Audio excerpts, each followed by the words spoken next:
Welcome at this next vlog. In a previous vlog, we discussed that loss and damage is a workstream that's given less priority.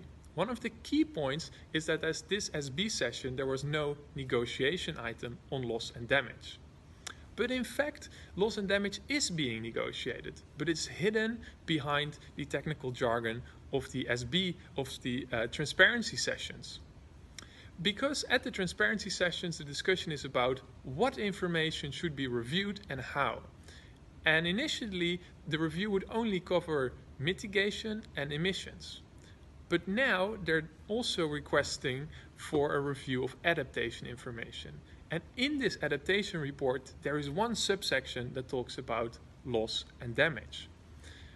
And here, the proponents of loss and damage, like small island developing states and least developed countries, request three things to make sure this review would be more impactful. First of all, they request for the liberty to ask the reviewers to only look at one subsection.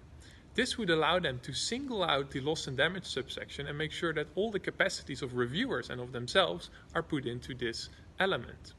Second, these countries request that the Secretariat develops a dedicated training course for the reviewers on loss and damage, rather than it being just one subsection of another training course.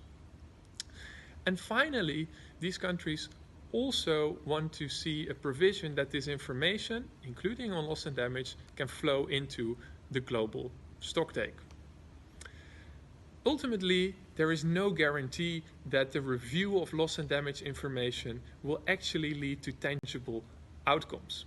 Yet for now, this may be one of the only spaces within the transparency negotiations, within this SB sessions, where loss and damage is being negotiated in operational terms.